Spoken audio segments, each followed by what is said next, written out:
Today we have with us the Supreme Captain of the Lost Foundation of Islam, Wali Bahar, a pioneer of the Lost Foundation of Islam. Assalamu alaikum. Wa alaikum salam. Thank you, Supreme Captain, for granting us this interview. Yes, sir. I would like to first start with your relationship with the Honorable Salis Muhammad. I understand you and Honorable Salis Muhammad had a relationship before you both became members of the Lost Foundation of Islam. Can you tell us a little bit about that? Well, this is correct. What is it you would like for me to tell you? We came in the nation together in the early 60s. Well, you know, like you were young men. How did you run into each other? You know, what was your relationship like? Did you go to school together? Did you, you know, just a little bit, for those that don't know, for historical purposes? I'll try and answer that as best as I can remember. We became acquainted, as far as I can remember, in the late 50s. And we received our ex in the early 60s. And when I met him, I had just come from Columbus, Mississippi, and moved to Los Angeles, and he had come from Texas and moved to Los Angeles. And when we met, on my part, it seems that if I had met someone who I saw as complete as myself, as an individual, as a man. And we seemed to have immediately become acquainted and attached to each other. That was over 50 years ago. I didn't realize at that time how close we were. I knew at that time we had become close. This was in the 60s. And when I first became acquainted with him, he was a believer in Christianity and was practicing that belief. I didn't have any particular belief. I lived life as I felt it was necessary at that time. Who came in first, he or you? We got our ex together. We went to orientation together. We entered the FOI class together. I can't remember accurately which of us wrote our letter first. I would assume that he wrote his first due to the fact that he has the ability of writing better than me, and I always refer to him for advice on these matters. I think that I would say he did it first. I'm not sure, but I believe you can ask him. And I'd like to know that question too. From my understanding, you were the personal captain of the Honorable Elijah Muhammad. That is correct.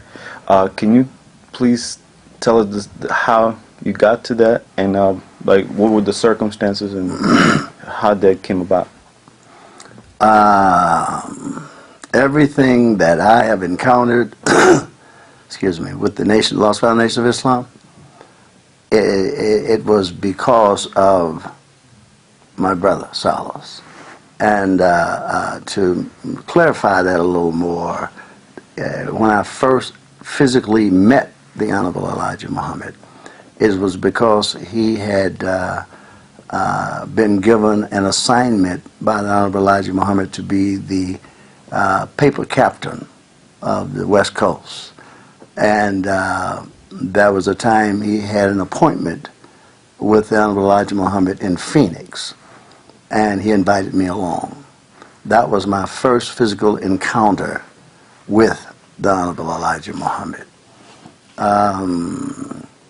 Our life went along as many Muslims did up through the time that the Honorable Elijah Muhammad moved him to Chicago, and I in turn followed him to Chicago.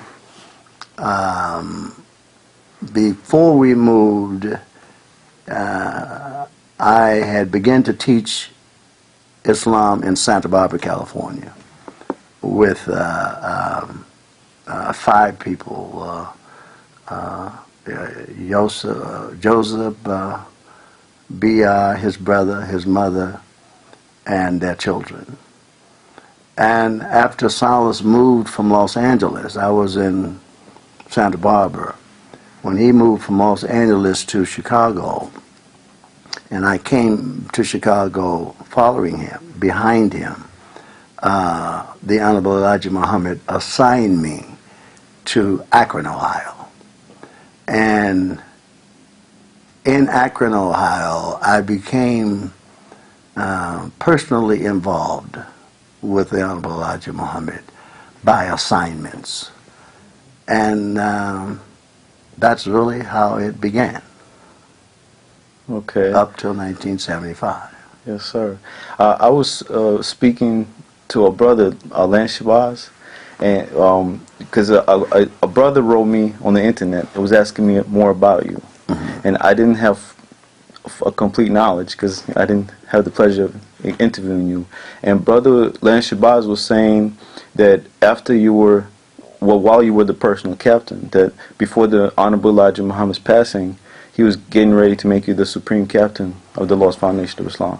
I have heard that spoken many times by many of the pioneers, and I think that idea came from the fact that he personally taught and trained me to be his captain, and I used the term personal, for I was not the nation's captain.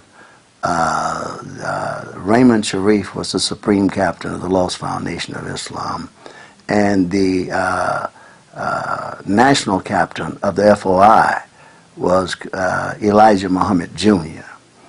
And when he made me captain, it left me only to be his captain, and my assignments from him were always personal. Okay. Now, the Honorable Elijah Muhammad passed away on February 25th, 1975. Yes. Some brothers out here, up to today, as of late, they still teaching that the Honorable Elijah Muhammad is still physically alive, that he didn't really pass away at that time. And I heard that you are one of the personal witness bearers to the messenger's passing. Can you please share some of that history and clarify whether that's like that statement when some people teach that he's still physically alive and you were there yourself? The day before he passed, Imam Warithuddin Muhammad, myself, and 2 other laborers visited the hospital where he was at. And the day after he passed, Imam Warithuddin Muhammad, myself, and the Dr. Williams were the ones to first enter that room. I had I won't say privilege, I had the responsibility to be to him in that moment what I was to him when he was healthy and alive. So I say the man that I served passed on that day. That's what I say, that's what I observed, and that's what I attest to up to this day. That the Honorable Elijah Muhammad, as I had known him, was physically dead. After that unfortunate day when the messenger passed, Wallace D. Muhammad, his biological son, took the helms of the Lost Foundation of Islam over. Am I correct to understand, were you at that time with Wallace D. Muhammad? When the Honorable Elijah Muhammad passed, he had told Wallace and I before he passed that I would be there for him And as long as I was there, nothing would happen to him.